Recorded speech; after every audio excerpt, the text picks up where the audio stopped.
icyigisho cyiza gifite insanganyamatsiko ivuga ngo ni gute umuntu akizwa bya nyabyo. Ni gute umuntu akizwa bya nyabyo. Hari ukuntu ubana n'umuntu agakora ikintu warangiza ugahita uvuga uti ba bantu baradutuburira baratubeshya. Hari ikintu nawe ukora ugahita uvuga uti rwose uretse gutuburira abantu ntago nkijijwe. Ibyo bintu bituma abantu bibombarika bakishyiramo ibindi bagashaka uburyo bishakamo agakiza, kandi Bibiliya ivuga ngo umwana w'umuntu nta bushobozi afite bwo gutunganya intambwe ze. None se ni gute umuntu yakizwa bya nyabyo? Ndagira ngo twinjire mu bimenyetso bigiye bitandukanye bishobora kutwereka uko umuntu yakizwa bya nyabyo. Abari hano mufite Bibiliya zanyu, mujye mu gitabo cya kabiri cy'Abami.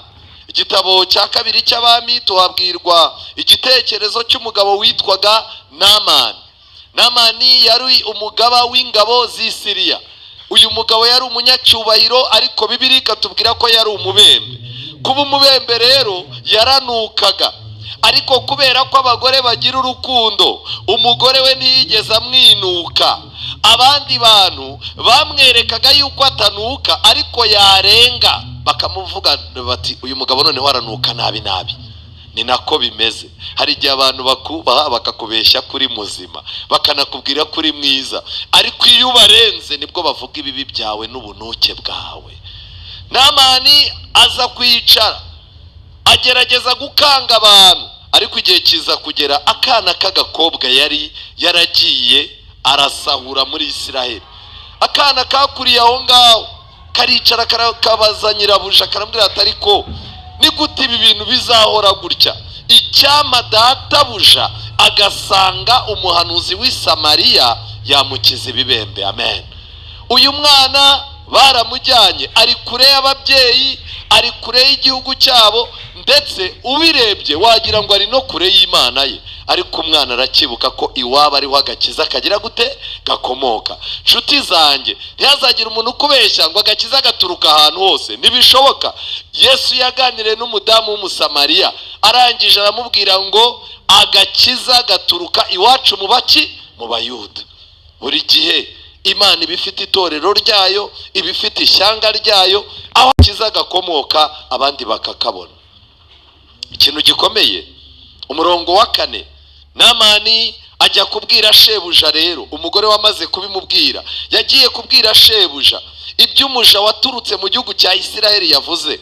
Nuko umwami w'i Siriya byumvise, abwira Namani ati haguruka ugende, nanjye ndandikira umwami w'Abisiraheli urwandiko. Namani ahera ko aragenda, ajyana italanto z'ifeza 10 n'ibice by'izahabu 6,000 n'imyambaro yo gukuranwa. Icya mbere, Namani ahagurutse ku mpamvu nziza, ariko ahagurutse nabi.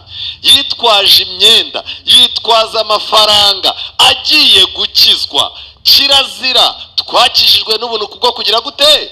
Kwizera. Nubona abantu b'Imana bagushaka, ntuzagire ngo ni amafaranga yawe bashaka, ntuzagire ngo ni isura yawe nziza, ntuzagire ngo ni iki. Agakiza k'abantu ni inshingano Imana yaduhaye, tugomba kubwiriza abantu. Namani agiye, murongo wa 9, nuko Namani araza, azana n'amafarashi ye n'amagare ye, ahagarara ku muryango w'inzu ya Elisa. Umwami w'Abisiraheli ntago yari azi ko Elisa ari umuntu w'Imana ushobora gukiza ibingibi. Arangije Elisa ahera ko atumaho Namani ati genda wiyuhagire muri Yorodani 7, umubiri wawe uzasubira uko wari uri, nawe uzaba uhumanutse. Elisa ntago yasohotse, yagumye aho ari. Uyu mugabo bamuha itegeko yuko agomba kujya kwibira muri Yorodani 7. Namani abyumvise agira gute? Ararakara, arivumbura ati nahoze ngira ngo ari busohoke, ahagarara atakambira izina ry'Uwiteka Imana ye, arembarembye intoki hejuru y'ibibembe ngo ankize. Mbese inzuzi z'i Damasiko, Abana na Fapa ntiziruta ubwiza amazi yose y'Ibwisiraheli? Sinabasha kuziyuhagiraho ngo mumanuke. Nuko arahindukira arigendera arakaye. gukira bisaba ko ugomba kubuza icyagize gute cyaguhagurukije. Ubu hari abantu bashobora kuba barahagurutse baje gushaka Imana, ariko bagera hano bagasanga umuziki uraryoshye, bagasanga hari ababwiriza baryoshye barimo kubwiriza ibibwirizwa, bagasanga hari abamama bazi guhoberana, hari abagabo beza bafite amamodoka, ku buryo ubona umuntu akibagirwa impamvu yagize gute. Ntukibagirwe impamvu yakuzanye mu nzu y'Imana. Amaze kwibagirwa impamvu rero, byatewe n'iki? Kurakara, kwivumbura, gukekeranya. Nahoze ngira ngo inzuzi gutangira kuvuga amateka y'ahantu hakomeye watembereye n'ibyo uri byo, warangiza ugapfobya iby'Imana. Iyo ushaka gukira, kwiyemera ugushyira ku ruhande, ukemera kugirwa inama n'ijambo ry'Imana. Uyu mugabo rero yari yajyanye inshuti nziza. Ndabakangurira gushaka inshuti nziza zizabafasha kumvira Imana. Hari inshuti ugira uretse kugushyira mu mwobo gusa, nta kindi kintu zikumariye. Waba washomye, ntihagire uguhamagara ngo akubaze ati ko imvura igiye kugwa urihe ngo nkugurire icyayi, ahubwo ukazamwumva ahamagara ngo ko icyaka kinyishe urihe ngo ngurire rimwe. Izo nshuti ntizibaho.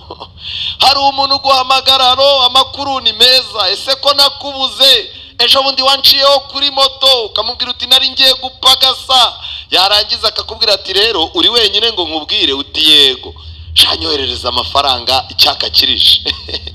Hari abantu batwibuka kuko bakennye, bafite ibyo babuze.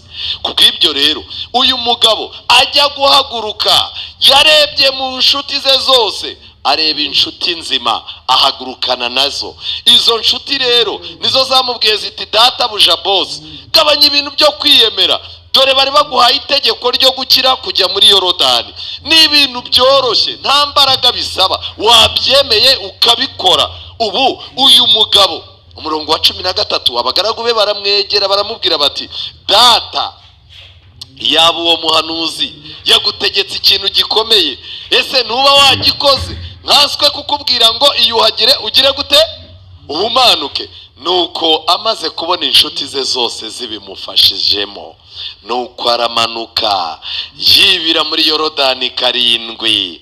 Kuko uwo muntu w'Imana yari yamutegetse, uwo mwanya umubiri uhinduka nk'umwana muto, arahumanuka. Amen. Gukizwa bifite amabwiriza yabyo. Gukizwa niyo mpamvu umuntu iyo atangiye gukizwa, Imana imusiga inshuti nziza.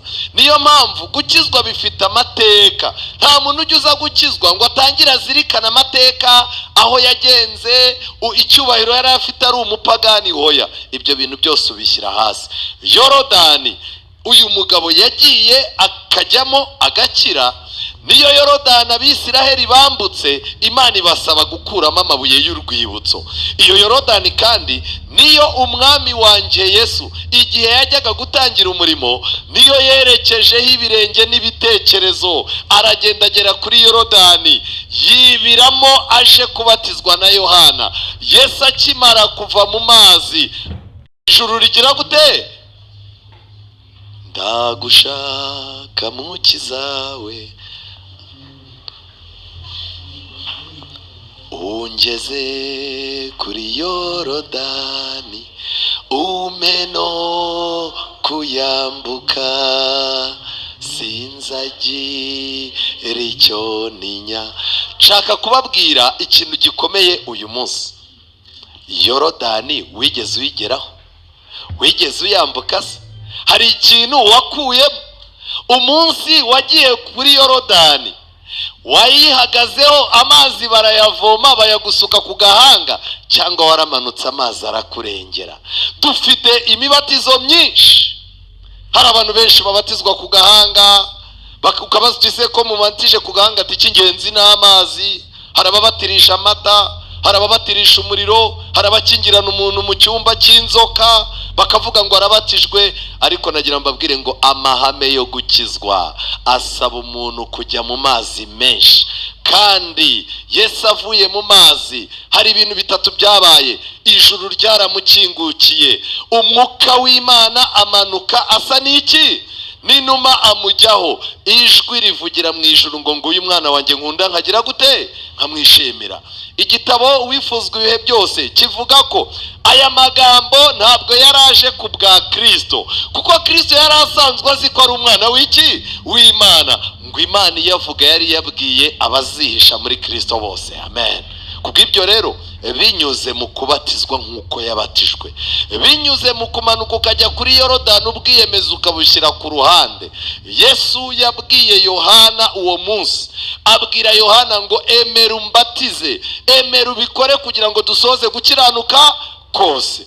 Ndahamya nashidikanya yuko ushobora kuba utari indaya, ushobora kuba utari igisambo, ariko kubatizwa nk'uko umwami wawe yabatijwe, ukarengerwa n'amazi nk'uko yabikoze, ni ikimenyetso cy'uko upfanye nawe kandi witeguye kuzukira mu bugingo buhoraho. Uri umukandida mwiza wo kubyarwa n'amazi n'umwuka. Ako kantu nugasimbuka kurokoka biragoye.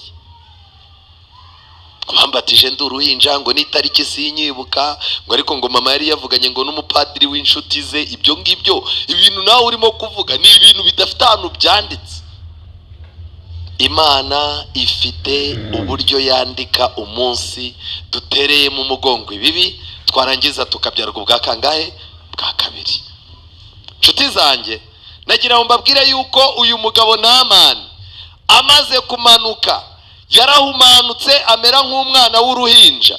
Niyo mpamvu umuntu umaze kubatizwa dutangira kumwita uruhinja. Kubw'ibyo rero, uruhinja rukimara kuvuka, umubyeyi warubyaye aba afite isoni. Uragaterura ukumva ntago gapimika, wajya kugaheka ukumva ntigahekeka. Icyo bakora rero abamama, akubitamo ibintu byinshi by'amaranje n'ibiki byose, agakubitamo ibintu kugira ngo yumve ahetse akantu kagize gute, gafatika. Ariko umubyeyi aza kuvumbura yuko konka k'uwo mwana aribyo bizatuma akura vuba. Niyo mpamvu muzabona muri masaha ngahe umubyeyi akura umwana mu mugongo akamuha ibere, haba mu muhanda haba mu isoko. Ikibazo gihari ni kimwe, dusigaye dufite abantu bavuka umunsi umwe bagahita bagenda, ntibigeze bonka. None nagira nkubaza, ugiye mu mazi, uvuye mu mazi, uherutse aho ngaho, waje uje kubatizwa ushaka umugabo, ntunagarutse mu materaniro. Abo rero nibo muzakubitana, umubaza uti uyu munsi ni kuwa kangahe, ntago mbizi. None se Yesu yapfuye kubera iki? Ati ni abapagani b'abayuda bamukubise. Yaziraga ikize? Nawe yari yabizambije, nawe yabwiraga abayuda nabi. Kwibaza uyu muntu. Dufite abantu bitwa ko bari mu gakiza batazi icyabazanye. Umuntu umwe baramubwiye, baramufashe yibye ihene. Baramaze ati se ko wibye ihene? Arabwira ati ariko ngenda arengana, mfite ibimenyetso bindengera. Bati ni ibihe? Ubundi ngewe nza nta gitekerezo cy'ihene nari mfite. Ubundi ikibazo nari mfite cyari umugozi. Ndangije nkurura umugozi, umugozi nkukuruye ihene igira gute, izana. Ariko icyifuzo cyanjye nge wari iki? Wari umugozi. Dufite abantu baje gushaka agakiza ariko bafite ikindi bagize gute, bashaka. Naamani, kwihana kwe ijuru ryaguhaye agaciro kugeza ubwo Yesu muri Luka igice cya 4 umurongo wa 27, Yesu yaravuze ngo kandi hariho ababembe benshi mu Bisiraheli mu gihe cy'umuhanuzi Elisa, nyamara nta Mwisiraheli n'umwe wigeze akizwa, ntihakizwa n'umwe muri bo keretse Naamani w'Umusiriya. Imana ireba ubushake bwaguhagurukije. Niyo mpamvu umuntu ashobora kumara imyaka 20 muri uru rusengero, gukizwa byaranze, ukaza umunsi umwe agakiza ukakakira nta bwiyemezi, ibintu byo kwiyemera ukabivamo, ugatahana umwami Yesu, kandi hari umuntu umaze hano imyaka 20 yaramubuze. Biterwa n'icyakuzinduye. Hari abantu b'abahanga bazi kujya mu isoko, akahagera agasanga abantu bamo barahoberana, ko twaburanye iwanya akavura kagwaga, yarangiza ati ngwino nge kukwereka aho nsigaye ntuye, akakuzengurutsa. Kandi ubwo ngo waje kurangura ibijumba, warangiza ukambwira uti reka nge kugura. Wahagera ugasanga ibijumba byagize gute, byashize. Hari abantu bagera mu isoko rero ako kanya ibi nangahe mpfunyikira akabisiga mu gitondo ari bubitware nimugoroba. Ni nako bimeze. Umuntu hano aza azi ikigize gute ikimuzanye. Nshuti zanjye, nagira ngo mbabwire rero ko Namani yahagurukijwe n'ikibazo cye, kuko nta wundi muntu wahagurukira ikibazo cyawe. Kwemera kugendera mu murongo Imana yagennye. Ikindi kuri Namani, yemeye inama agirwa, yizeye Imana ikiza, ndetse arangije ajya mu mazi. Ibyo bintu bigerageze, Imana yiteguye kugukorera ibitangaza. Igitekerezo gikomeye ni igitekerezo nasomye muri Mariko. Igihe Yesu yari agiye gusubira mu ijuru, yabwiye abigishwa be, umurongo wa 15 w'igice cya 16 Mariko, Yesu abwira abigishwa bati, arababwira ati, mujye mu bihugu byose mwigishe abaremwe bose ubutumwa bwiza. Icyambere ni ukwiga. Uwizera akabatizwa azakizwa, ariko utizera azacirwaho iki? Iri somo rirasobanura iki? Kwiga iby'Imana niyo ntambwe ya mbere yo gukizwa. Ukwiye kumenya Imana yawe, ukwiye gushakashaka ukumenya ibyo Umwami ashima.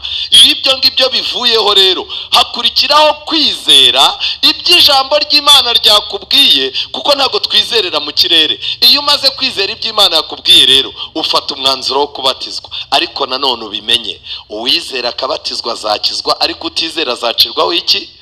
Kuki Yesu atavuze ngo utabatizwa azacirwa witeka? Nuko yari abizi ko umuntu ashobora gushugurika umubatizo, ariko nta muntu washugurika kwizera. Ntabwo bibaho. Ndabasaba uyu munsi bantu b'Imana ngo mufate umwanzuro mwiza. Yesaya 30 umurongo wa 15, hari irindi hame ryo gukizwa bya nyabyo. Uwiteka Imana, uwera wa Isiraheli, yavuze ati, nimugaruka mugatuza muzakizwa. Amen. Mwituze no mu byiringiro nimwo muzahererwa imbaraga, ariko mwaranze kugarukira Imana. Icyo ni ikintu cya mbere. Icya kabiri ni uguturiza kwiriyo. Kanjye ikintu babwira, muzakurikirana abantu babavuze, muzarinda namwe musaza bakibavuga. Muzakurikirana babahemukiye, muzarinda musaza bakibahemukira. Muzakomeza kugirira abantu neza babitura inabi, muzarinda musaza bikimera gutyo. Ariko umuntu ushaka gukizwa bya nyabyo, icya mbere ni ukugarukira Imana. Ugomba gushyira umupira hasi ukabwira Imana ngo, Mana, imyaka navumbyemo inzoga irahagije, imyaka nagiye mu burayi irahagije, imyaka namaze nyoborwa n'umubiri irahagije, umupira nywushyize hasi, ndagarutse. Wagaruka imbere y'Imana ukagabanya amagambo, kuko nta kintu kizima wigeze uyikorera. Ugomba gutuza Imana ikakubeshaho. Amen. Imana niyo ibeshaho umuntu ugarutse atuje kuri yo. Kandi mwituze no mu byiringiro nimwo muzahererwa imbaraga. Muri uko gutuza, Imana itangira kuguha ibyiringiro by'ubuzima bw'ahazaza, Imana ikaguha ibyiringiro by'ubugingo. Kubw'ibyo rero, ibi nibyo bita gukizwa bya nyabyo. Umuntu aragenda bakamuhamagara bati, ahangaha ngwino baguha inzoga. Ugatangira uti ndi umurokore. Yarangiza agahita avuga ati, ubwo ya diru twapangaga irapfuye nyine, uzashaka abarokore bene wanyu bayigufasha. Ugahita ugaruka uti, none se meya ko arimo kuvuga nabi ndabigenza gute? Meya, ntacyo ndemeranywa, ariko ndanywa imwe kuko narakijijwe. Ndanywa imwe ni ukwifatanya nawe kugira ngo utababara, ariko sinyinywa inzoga. Ati kuyimwe imwe ni inzoga siyo. Hari umuntu wambwiye ngo icupa rimwe ngo ryishe umugabo. Ni umugabo w'umusinzi, mugenzi we yamuguriye inzoga, arangije ngo iri rimwe ryishe iki? Kambabwire, icupa rimwe ryica umukirisitu mu kwizera akarangira. Yohana igice cya 10 umurongo wa 9. Gukizwa bya nyabyo byubakiye kuki? Yesu ati, ni gerembo, umuntu niyinjira muri nge azagira gute? Azakizwa. Yesu Kristo niwe rembo. Gerageza umwinjiremo, mushakira umwanya. Muri no minsi Yesu arimo arabwira abantu amagambo nkayo yabwiye abigishwa be kuri wa musozi. Yesu yazamukanye n'abigishwa b'umusozi. Ku musozi bahageze barasinzira. Bamaze gusinzira, Yesu araza arababwira ati, munaniwe kubana nanjye byibuze isaha imwe. ubu uyu munsi rero waba umushyitsi waba umudivanisiti, Imana irimo iragusaba byibuze isaha imwe. Nubwo uvuga ngo Kigali iragoye, nubwo uvuga ngo iki, shakira Imana agasaha kamwe mu masaha 24 agize umunsi. Ibintu byo kuza guhura n'Imana ku isabato gusa, ibintu byo kujya guhura n'Imana mu isengesho ryo ku cyumweru, nta kintu na kimwe bizakugezaho. Urukundo dufitanye n'Imana rukomoka ku isano. Uramutse urambagiza umuntu umubonana rimwe mu myaka 4, ushobora kuzaza ugasanga umwana we arimo arakambakamba. Hari ukuntu wicara ukavuga ngo none se ngo narabimubwiye, ngo twari twicaye muri jardin, ngo arangije ngo mbona ararize, ngo ubu rero arankunda, ngo ubu ngo niyo nanagenda, ukagenda ugakubita imyaka nk'8 ngo uri mu ishuri, yarangiza akazavuga ati uyu muntu utampamagara, ubundi uyu muntu bitebye, akirebera ubangutse. Warangiza ukazaza uzangunguzanye ibikabyo ngo ubukwe noneho, akakubwira ati hoya tuzahura, oya nzanye ibikabyo n'ibiki byose, waza ugasanga arakubwira ati ahubwo dore umwana wanjye musuhuza, uwo ni uwa mbere undi ari ku ishuri. Ariko nashakaga kubabwira iki? Nshaka kubabwira yuko kubana n'Imana ubu birasaba isano. Uranyumva neza? Niba udafite umwanya w'Imana bizarangira no gukizwa kwawe kutagaragara. Ubu ngubu ikintu cyubakiye ku isano. Ukubana n'Imana cyane, uko usoma ijambo ry'Imana cyane, ukubana nayo mu masengesho, niko bizarangira usigaye usa nayo. Hari umugabo wantangaje, acuruza imitego y'imbeba, ariko ubona uwo musazi ibintu bye bimuri mu maraso, agendana imbeba ziba ziri mu kantu k'umutego, harimo imbeba zigenda zigaragura, zihora amahoro agendana. Ariko iyo ubireba ubona uwo musaza rwose n'ukuntu ateye n'ibyo akora, ubona akazi ko gucuruza imitego y'imbeba zigendana ubona bijyana. Rero icyo nagira ngo mbabwire ni iki: ibintu utindamo birangira usa nabyo. Use ntidusigaye dufite abantu baza mu rusengero ukagira ngo yinjiye mu kabyiniro, wamureba ukabona uko yigira, ukazaza ubona uramubwiye utegera hirya mwicarane dore abashyitsi babaye benshi, ukabona ijisho rimwe ribaye rinini irindi ribaye rito, kwa kundi mu kabyiniro babigenza. Ukibaza ze waje gusenga. Hari n'umuntu uza ugasanga arashaka gukontorora uruhimbi nk'uko akontorora kontwari yo mu kabari. Bariya ntago bazi kuririmba mu bakureho, mushyireho bariya ababwiriza bajandajanda muzana hano, ariko mwabuze ababwiriza. Aha ni mu kabari, ni muri kontwari. Icyo nashaka kubabwira ngiki: shaka umwanya w'isano yawe n'Imana niba ushaka gukizwa bya nyabyo. Abaroma igice cya 10:9, Bibiliya iravuga ngo niwatuza akanwa kawe yuko Yesu ari umwami, ukizera mu mutima wawe ko Imana yamuzuye, uzagira gute? Uzakizwa. Hagomba kubaho kwatura iby'Imana. Abantu mukorana ku kazi bakabimenya ko wakijijwe. Mu bintu byose uvuga, mu magambo yawe urekura, abantu bakumvamo Imana, kugeza igihe n'umutima nama wawe, umutima wawe n'umunwa wawe bihamya yuko wagize gute? Wakijijwe. Ibyo bidahari ntibishoboka. None uraganira n'umuntu, erega buriya rero hari ikintu mutazi, Yesu wanjye ari mu mutima, Imana ireba ibiri imbere, ibiri inyuma ntigera gute? Ntibireba. Ariko ubu Imana mwayambitse amarinete ya fime ku buryo itakireba iby'inyuma. Simwe mbaza? None ndashaka kubabaza, abantu bininiwe bambaye ibigunira bakiriza ubusa, Imana yarabababariye ntiyabababariye? Kubera iki? Imana ntimukayambike fime zanyu. Imana ireba inyuma ikareba na hehe? Imbere. Nshuti zanjye, mu gitabo cy'ibyakozwe n'intumwa harimo igitekerezo nakunze cyane. Ibyakozwe n'intumwa ni amagambo akomeye cyane. Tujyane mu gitabo cy'ibyakozwe n'intumwa. Gukizwa bya nyabyo biradusaba iki? Ibyakozwe n'intumwa igice cya 16, Paulo na bagenzi be bagize gutya, birukana abadayimoni mu mukobwa. Abantu bafata Paulo baramujyana, kubera ko uyu mukobwa wari wakize hari abantu yungukiraga ibiguzi. buriya nagira mbabwire ngo hari abantu batugendaho kubera inyungu. Umurongo wa 16 igice cya 16 bukeye tujya aho basengera, duhura n'umujuragura utewe na dayimoni yungukiraga bashebuja cyane n'ingemu. Uyu mukobwa bari baramushyizemo ibintu by'imyuka mibi. Iyo myuka mibi yamujyanaga ahantu bashatse, kandi ibyo bamukoreshaga byabinjirizaga amafaranga. Igihe rero kiragera ba Pawulo bakiza uyu mukobwa, bamukijije abantu bamukuragamo inyungu bose birabarakaza, bajya kurega intumwa barazifunga. Mu kuzifunga batora umusirikare w'umurakare utagira imikino, baramubwira bati tukuzaniye aba bantu. Umurongo wa 23, bamaze kubakubita inkoni nyinshi babashyira mu nzu y'imbohe, bategeka umurinzi kubarinda cyane.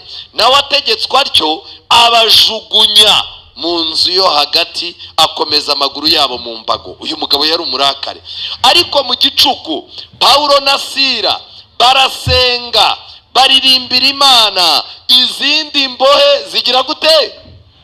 Buriya mu bibazo byacu tuba turi kumwe n'abandi bantu. Mu bupfakazi ntuburi wenyine, mu bukene ntuburi wenyine, ku kazi mu gihombo ntuburi wenyine, aho wari utuye bagusenyeye ntuburi wenyine. Haba hari abandi bantu isi yacanze, yakubise umunwa, ikubita amaso, ikubita amaguru n'amaboko, baba bakeneye kumva ijwi ryawe icyo rirekura. Kubw'ibyo rero mu bibazo byacu musaba Imana, tujye tubona isengesho n'indirimbo. Amen.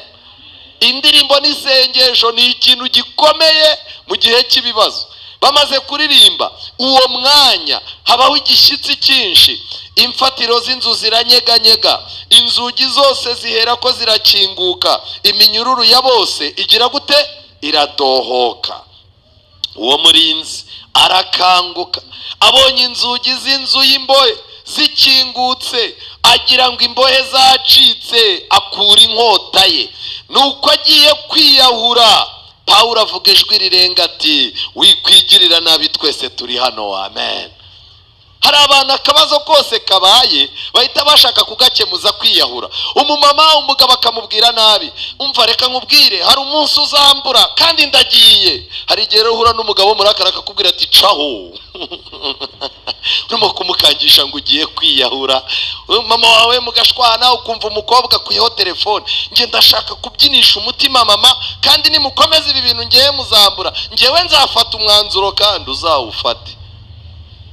Nzi umuntu wagiye kwiyahura birapfuba, cyo koze yahise akizwa. Nzi umuntu rwose byabayeho, yagize gutya, umugore we abatubuzi baramutuburira, arangije araza yinjira mu cyumba, arangije arandika. Yarabanje kubita umugore w'umugeri, kandi umugore we yari atwita, mukubita umugeri kundi umugore agwa muri koma. Umugabo abona ibintu bibaye, abona bibaye bibi, bamwibye, n'umugore yarasigaranye amukubise umugeri kunda. Ubwo nawe bamumanuye, yagiye kwa muganga. Umugabo aragenda ajya mu Gasata agura side, amaze kugura side barayizanye, arabanza afata ikayi ya registre nziza nini, arandika kubaho birananiye, ubuzima burananiye, n'umugore wampaye nawe agize gute arananiye. Arangije ayitikura atarasinya. Kera kabaye rero yumva urupfu ni hatari, kandi yari yamaze kwikingirana, ubuzima buranga, yumva arimo arashya.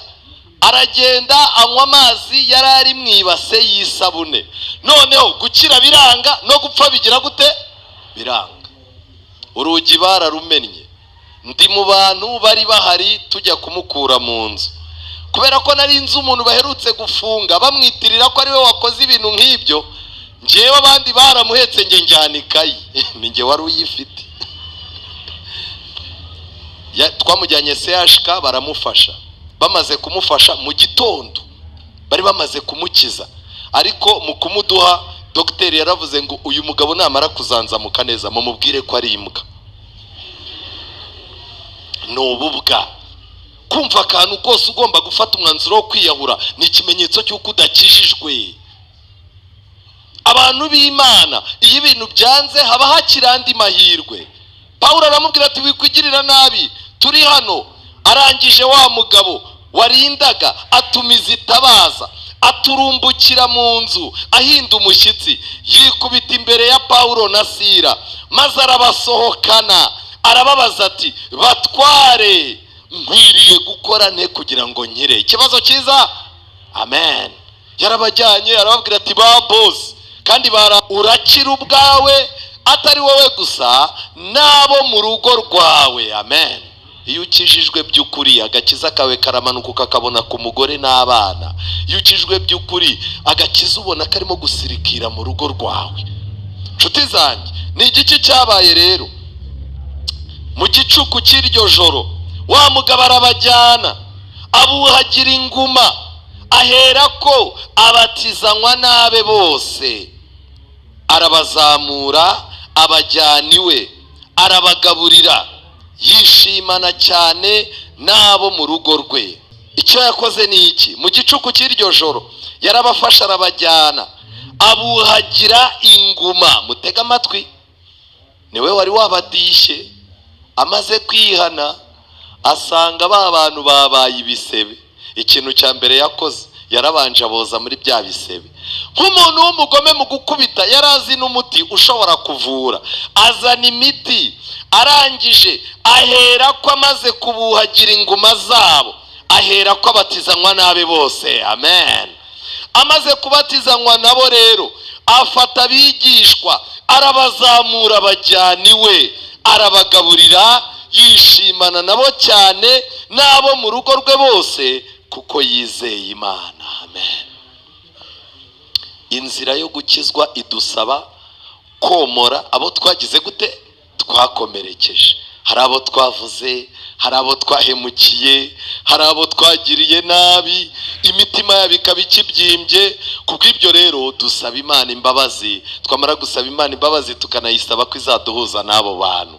Ikindi kandi, abo bantu iyo tumaze gukora ibyo, dufata umwanzuro wo kujya mu mazi menshi tukabatizwa. Iyo tumaze kubatizwa rero, kuva uwo munsi uba ubaye umwe n'abo warwanyaga. Kubw'ibyo rero muratangira mugasangira, imibereho myiza igatangira kugera iwawe mu rugo. Ibi nibyo bita gukizwa byuzuye. Ariko uyu munsi wa none, abantu barashaka gukizwa kutagira kwihana ibyaha, kutagira gusaba Imana imbabazi.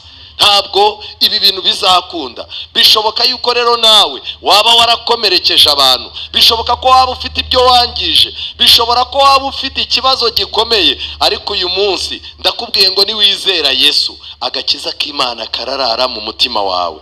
Bantu b'Imana, nagira ngo mbabwire irindi banga rikomeye cyane. Buriya mu gukizwa hari ibyo abantu bakeneye. Amategeko y'Imana 10 afite uruhare rukomeye mu bigendanye n'agakiza kacu. None dufite abantu bashaka kujya mu ijuru, amategeko barashyize ku ruhande. Bagomba gukora icyo bashaka, ngo ntago bagitwarwa n'amategeko. Umuntu aricara akavuga ati ngewe ndamutse nshatse kwiba, nshatse kwica nakwica, kubera yuko Kristo yambabariye kera. Ibyo nkora uyu munsi ntago byahindura ubugingo naboneye mu Mana. Ariko ntabwo ariko bimeze. Umuntu yakijijwe by'ukuri, amategeko y'Imana agira uruhare rukomeye. None se Yesu yaje gukuraho amategeko? Mujye mwumva abanyamadini bavuga ngo isabato yavuyeho, ngo amategeko 10 y'Imana yavuyeho. Ariko muri uyu mwanya nagira ngo mbasabe mujye muri Matayo igice cya 5:17. Hari amagambo nashyize hano kuko njyewe mfite na Bibiliya ntagatifu. Ndashaka kubasomera Bibiliya ntagatifu ubu muri uyu mwanya, kugira ngo tubanze twumve ese Bibiliya ntagatifu yo gukizwa byuzuye ibivuga wiki? Ese agakiza kuzuye nta sano gafitanye n'amategeko? Matayo 5:17. Ntimukeke ko naje kuvanaho amategeko cyangwa abahanuzi. Sinaje gukuraho, ahubwo naje kunonosora. Amen.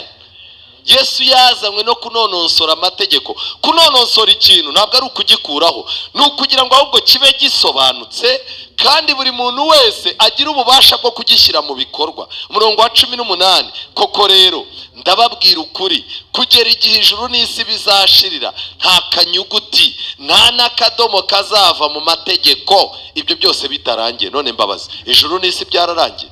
Mu mategeko y'Imana hari akadomo kavuyemo n'akanyuguti? Nta kagomba kuvamo. amategeko y'Imana aracyari uko ari.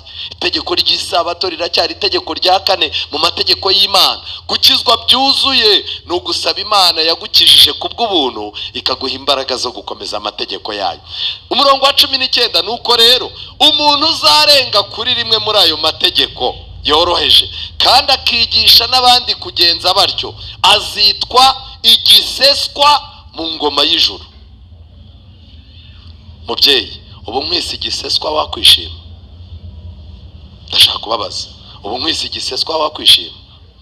Icyo nagira mbabwire rero, umuntu wese utoza abantu gukomeza amategeko 9 akababwira ati ry'isabato ni muri kuremo ryo nta n'ikintu rimaze, Bibiliya ntagatifu iravuze ngo azitwa igiseswa mu ngoma y'iki? Y'ijuru. None hari umuntu uzajya mu ijuru agiye kuba igiseswa? Reka da. Yesu yavugaga yuko uyu muntu atazakandagira mu bwami bw'Imana, ariko Yesu arangije aravuga ngo naho uzajya yakurikiza ayo mategeko akayatoza abandi azitwa umuntu ukomeye mu ngoma y'Imana. Amen. Rero uyu munsi turi mu ntege nkeya, ariko tubwira Imana ngo Mana duha imbaraga zo gukomeza ijambo ryawe n'amategeko yawe, kandi nuduha izo mbaraga zo kubishyira mu bikorwa uzaduhe n'imbaraga zo kubibwira inshuti n'abavandimwe. Niyo mpamvu tudashobora gusoza amateraniro nk'aya tutababwije ukuri agaciro k'isabato. Vuba bidatinze munabimenye, amadini ubu yamaze gusa naho ahinduka idini rimwe. Abayobozi b'amadini benshi bafite ibibazo, leta ifite ibibazo yuko abantu bahora basenga, bamwe kuwa mbere, abandi kuwa kabiri, abandi kuwa gatatu, abandi ngo bagiye ngo kuwa gatanu, n'ibiki byose byabaye akavuyo. Hari ikibazo kiri ku isi cy'ubukene bukomeye. Abantu hanga berekana yuko abantu bakagombye gukora akazi bicaye mu madini birirwa baririmba basenga. Kugira ngo icyo kibazo cy'ubukene gikemuke rero, leta z'isi barimo barazishuka yuko zigomba gushyiraho umunsi umwe wo gusenga, iyindi yose ikaba iy'iki? Iy'akazi. None ndashaka kubabaza, dufite umunsi abisilamu basengaho, dufite umunsi abadivanisi basengaho ku isabato w'uyu munsi twasenze, dufite n'umunsi wo gusengaho abantu basengaho w'ejo ku cyumweru. Ndashaka kubabaza, bagiye mu ngo z'abantu bagakoresha amatora, mubona ari isabato, ari n'ijuma y'abisilamu, ari n'icyumweru cy'abagatulika n'abarokore, mubona umunsi uzatsinda mu matora ari uwuhe? Wowe ngwino nsubize, ngwino utumara impaka. Bahamagaye abantu bose ngo nibatore, bahamagara abanyapolitike ngo batore, bahamagara abanyamadini ngo nibatore, batora umunsi umwe, iyindi yose ibi y'akazi. Utekereza ko bazatora uwuhe? Egera hino rwose, ubona bazatora uwuhe? Nta kubera azatora umunsi wa 7 w'isabato. Wa 7 w'isabato, ku buryo abagatulika bazaza gusenga ku isabato, abapenikoti bakaza gusenga ku isabato, inzugi z'amaduka zigafunga ku isabato. Bazaba bakiriye umwuka wera se? Ariko bazabyemera. Bazabyemera nyuma, niko byumva. Undi ubyumva ukundi rato? Yego, hari undi ubyumva ukundi? Iki kibazo n'ubwa mbere mu cyumvise se? Ubu ni baramutse baguhitishijemo umunsi wo gusenga, kandi bakakubwira bati urebe umunsi abantu bose bahisemo, wahitamo uwe? Umva rero mbabwire, munabimenye uyu munsi abantu bose bazahitamo gusenga ku cyumweru, kubera ko nibyo tumenyereye. Ku cyumweru niho tumesa, abamama nibwo bagira ibindi bintu bakora. Cyokoze umunsi wo ku cyumweru, bitewe n'ibinyoma bya Satani, kuruhuka abantu bazabishyira ku cyumweru, isabato ya Bibiliya igire gute? Ibangamirwe. Icyo uvuze rero, abantu bakagombye kuzaba ari cyo bahitamo, kuko ijambo ry'Imana niko rivuga. Ariko isi irimo iragenda yegeraho kumvira Imana bizaba bitagikunze. Muri Bibiliya ntagatifu, Yesaya cyangwa se Izayi 58 umurongo wa 13, namwe murebe muri Yesaya 58 umurongo wa 13, gukizwa ibintu byose wakora, ariko ntuzajye mu ijuru, ntuzatumbagire iki kirere usanganiye umwami Imana, ntacyo byazaba byaramaze. gukizwa Yesu yazagaruka agasanga uri mu bantu azabwira ngo sinigeze ngira gute, sinigeze mbamenye. None nagira ngo mbabaze, Yesaya 58:13 baratubwira isano iri hagati y'isabato no kujya mu ijuru kw'abana b'Imana. Dusome, niwirinda kwica isabato. Iyo ni Bibiliya ntagatifu, muze kuyidownloadinga kuri telefone, zirahari, zisigaye zihari online, muze kuyidownloadinga musome. Bibiliya ntagatifu iravuze ngo niwirinda kwica isabato. Bivuze ngo kwica isabato ni iki? Ni icyaha. Niwirinda kwica isabato no guharanira inyungu zawe ku munsi wanjye mutagatifu. Amen. Isabato niwo munsi ugize gute? Mutagatifu. Ukita isabato umunsi w'umunezero. Amen. Hano muri Bibiliya ntagatifu biranditse isabato nziza, umunsi w'iki? Biranditse, niyo ndamukanyo tugira anga. Ukita isabato umunsi w'umunezero, umunsi mutagatifu w'uhoraho, ukakubera umunsi w'icyubahiro, ukawubaha, wirinda kugira umurimo ukora, wirinda guharanira n'inyungu zawe cyangwa guhihibikana mu bucuruzi bw'urudaca. Ubwo ku isabato baracuruza ntibacuruza? Gucuruza ntibyemewe ku isabato. Iyi ni Bibiliya ntagatifu ndimo gusoma.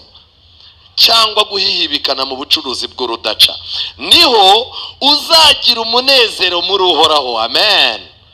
Niho uzagira umunezero muri Uhoraho, maze nzakujyane mu igare hejuru y'imisozi y'isi, ngutungisha umunani wa Yakobo umukurambere wawe. Nibyo rwose, uwo ni Uhoraho ubivuze. Amen.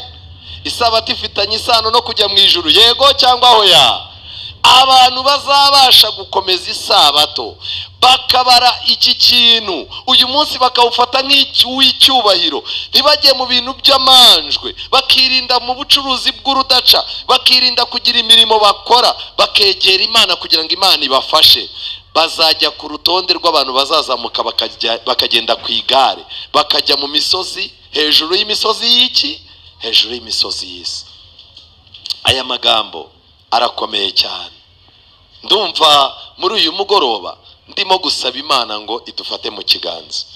Ndumva nsaba Imana ngo iduhe imbaraga zidasanzwe. Uyu munsi wa none ibisabwa kugira ngo ukizwe byose Imana yarabitanze. Nuko rero wubaha Imana kandi ukomeze amategeko yayo, kuko ari cyo kintu gikwiriye umuntu wese. Kuko Imana izazana imirimo yose mu rubanza, yaba igihishwe ari ikiza cyangwa ikibi. Imbere yanyu musaba Imana ibahe gukomeza amategeko, kuko wavuze ngo ntukibe niwe wavuze ngo ntugasambane, wavuze ngo ntugasambane niwe wavuze ngo wibuke kweza umunsi w'isabato. Satani azahora arwanya isabato, niyo mpamvu Imana ivuga ngo wibuke. Mu minsi 6 Imana yararemye, kuwa 7 iraruhuka. Mu isabato Imana yawuhaye umugisha, iraweza kandi irangije nawe yiruhukamo. Kubw'ibyo rero isabato ni icyumweru ntabwo ari bimwe. Muze kureba muri Luka 23, murebe Luka 24 umurongo wa mbere. Isabato ni icyumweru, ni ibintu bibiri bitandukanye. Urujijo ruri mu mitwe y'abantu rwashyizweho n'abayobozi b'amadini, vuba aha bidatinze rugiye kuvaho. Nimumenye rero yuko mukwiye gukurikiza icyo Imana ibasaba. Isomo ryacu risoza hano, dufite isomo ryacu risoza urwandiko rwa mbere rwa Petero, igice cya 4 umurongo wa 17. Urwandiko rwa mbere rwa Petero 4:17 n'umurongo wa 18. Kuko igihe kigiye gusohora, urubanza rukazabanziriza mu b'inzu y'Imana. Uko twambara, uko turya, uko tuvuga, ibyo twizera, ibinyoma biri mu byo twashyize mu mitwe yacu, ibyaha runaka twahishe, tugomba kumenya yuko igihe kigiye gusohora, urubanza rukabanziriza mu bo mu nzu y'Imana. Ariko se niba ruzabanziriza kuri twebwe, iherezo ry'abatumvira ubutumwa bwiza bw'Imana rizamera rite? Niba tugomba kwicara tugashakisha Imana twebwe abayimenye, tukayishaka cyane, bizagendekera gute abantu bibereye mu tubari, bibereye mu byaha, badafite ikintu bitayeho? Murongo wa 18, kandi niba biruhije ko abakiranutsi bakizwa, niba bigize gute? Biruhanyije ko abakiranutsi bakizwa, utubaha Imana n'umunyabyaha bo bazabahe? Muri uyu mwanya ndashaka kureba umuntu ushaka gutabarwa n'Imana, umuntu ushaka gusengerwa, umuntu ushaka gusaba Imana, akabwira Imana ati Imana, ndabona ubugingo bwanjye ngiye kubuzimiza kandi nari ngeze ahantu heza, ndabona ngiye gutakaza amahirwe yo kujya mu ijuru. Satani yanyicishije amategeko, kandi n'uyu munsi wa none mfite abantu nakomerekeje, mfite abo nagiriye nabi. Ndashaka kumera nka wa murinzi, nkabona amahoro mu mutima, kandi amahoro yo mu mutima akaboneka mu rugo rwanjye. Mana, gira ikintu kidasanzwe ukorera hazaza hanjye, amateka yanjye ari mu kaga, kandi dore ugiye guca urubanza. Ndifuza yuko kuri wa munsi utazahakana ko utanzi, ahubwo uzanyemera mu buzi. Mana, gira ikintu unkorera, ndakwinginze ntabara. Umuntu urimo gutabaza Imana muri uyu mwanya naze dusenge. Ushaka gusaba Imana ngo imufate mu kiganza, mushiki wanjye, Imana iguha umugisha. Ngwino uhungire ku Mana, ngwino utabaza Imana, ngwino uyisabe iguha imbaraga. Wowe ukeneye kubyarwa ubwa kabiri, tera intambwe, Yesu aragushaka. Wowe ushaka guhindurirwa amateka, aya ni amahirwe adasanzwe. Nshuti zanjye, mu materaniro nk'aya abamarayika b'Imana baba barimo kugendagendamo kugira ngo bamenye ibyo umuntu yahaye agaciro n'ibyo atahaye agaciro, kandi ibyo bintu bizifashishwa mu rubanza. Ndabinginze cyane, iki ni igihe cyo kwiyunga kuri Yesu, kugira ngo ku munsi usoza amateka y'isi nawe atazakwihakana. Aya ni amahirwe akomeye, yabyaza umusaruro.